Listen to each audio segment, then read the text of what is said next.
நம்ம கில்லி படம் தான் பார்த்துருப்போம். இன்றைக்கி கில்லி பிரியாணி செய்வோம். கில்லி டொமேட்டோ பிரியாணி. 7 பல் பூண்டு, கொஞ்சம் தண்ணி ஊற்றிருக்கேன், 2 தக்காளி. இதை மைக்ரோவேவில் வச்சு சாப்பிட்டா எடுத்துக்கிட்டு போகிறேன். பூண்டெல்லாம் மிக்சியில் போட்டாச்சு.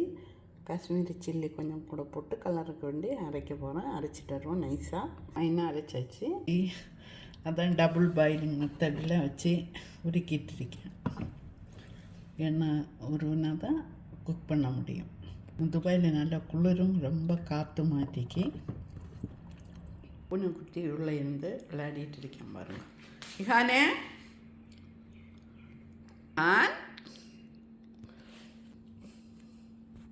சைடு பாருங்க, விண்டியாட்டு இருக்குது. சன்லைட்டும் இருக்குது, ஆனால் குளிர் தான். சமைக்கிறதை பார்த்துட்டே இருக்கேன்.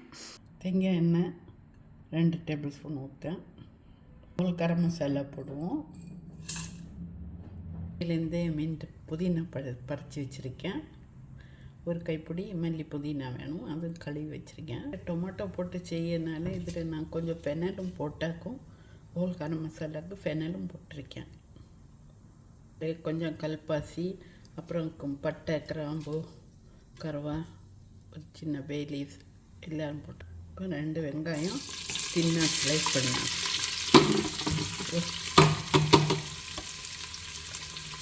நான் இந்த மாதிரி யூஸ் அண்ட் த்ரோ இந்த ஃபுட் பாக்ஸில் தான் வெங்காயம்லாம் வெட்டி போட்டு வச்சுருப்பேன். என்னக்கா தான் ஈஸியாக இருக்குது. நம்ம வேலையை முடிச்சுட்டு தூர போட்டுடலாம். மீன் பொரிக்க மசாலா தடவும் போதும் இந்த மாதிரி இதில் தான் போட்டுருவேன். அந்த கவுச்சி வாசனை பிளேட்டில் எல்லாம் போகாது. இதுனா அப்படியே தூர போட்டுடலாம். நீங்களும் ட்ரை பண்ணுங்கள். நம்ம உப்பு போட்டு கொடுத்துருவோம். சீக்கிரம் நல்லா வதங்கி கிடைக்கிறது.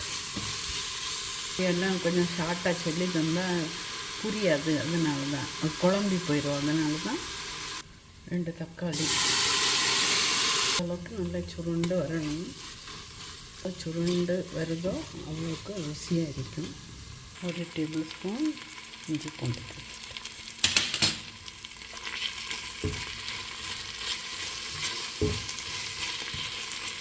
கொஞ்சம் பச்சை வாசனை போட்டு புதினா போடுவோம்.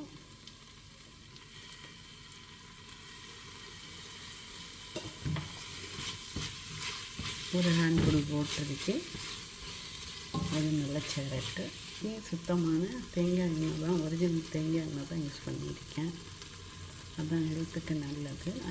கீயும் யூஸ் பண்ணலாம், பட்டரும் யூஸ் பண்ணலாம். அரைச்சி வச்சுருந்து இந்த தக்காளி பூண்டு பேஸ்ட்டு அதை போடுவோம்.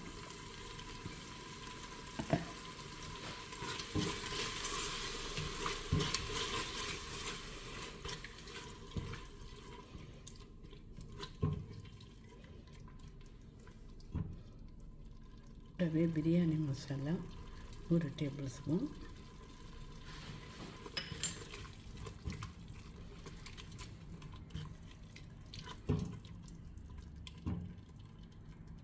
ஜீரகம் ரைஸ் 10 நிமிஷம் ஊற வச்சுருக்கேன். 2 தண்ணி கழுவிட்டு அதில் உப்பு போடணும். எண்ணெய் பிரிஞ்சு வரட்டு. உப்பு செக் பண்ணிக்கிடுங்க. ஒரே ஒரு பச்சை மிளகா போட்டு கொடுக்குறேன்.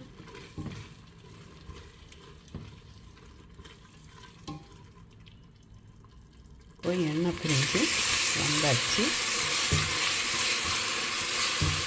மசாலா ஸ்மெல்லாம் போயாச்சு. தண்ணி ஊற்றி கொடுப்போம். 2 கப் அரிசிக்கு 3.5 கப்பு தண்ணி வச்சுருக்கேன். நான் ஊற வச்சதுனால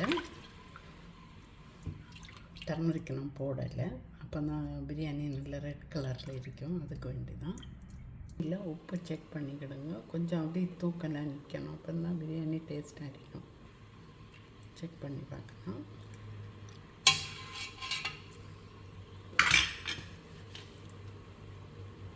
கொஞ்சம் கூட உப்பு போட்டு கொடுக்கேன். கொதிக்கட்டு இதெல்லாம் மிக்ஸ் பண்ணிடும். பண்ணிவிட்டு அரிசியை போட்டு கொடுப்போம்.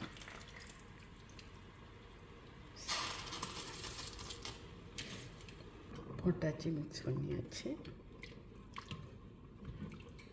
மிதமான தீயில் 2 விசில் வச்சா போதும். அது உங்கள் குக்கருக்கு ஏற்ற மாதிரி வச்சுக்கிடுங்க. சில குக்கரில் ஒரு விசில் வச்சு அதை அப்படியே ஆஃப் பண்ணி 10 நிமிஷம் வச்சாலே போதும். இதை அப்படியே ஆஃப் பண்ணிவிட்டு திருப்பி 20 நிமிஷம் 15 to 20 நிமிஷம் அப்படியே இருந்தால் அந்த தம்மாகி நல்ல ருசியாக உதிரியாக கிடைக்கும். ட்ரை பண்ணுங்கள். நான் 1 டீஸ்பூன் நெய் போட்டு கொடுப்பேன். நெய் போட்டு கொடுத்து லேசாக மிக்ஸ் பண்ணிடுவோம். மிக்ஸ் பண்ணி அப்புறம் மூடிட வேண்டியதான். அவ்வளோதான். எல்லாத்தையும் ஆஃப் பண்ணியாச்சு, திறந்தாச்சு, ரெடி ஆகிடுச்சு. கொஞ்சமாக மல்லி புதினா போட்டு அப்படி இருக்கட்டும். கில்லி பிரியாணி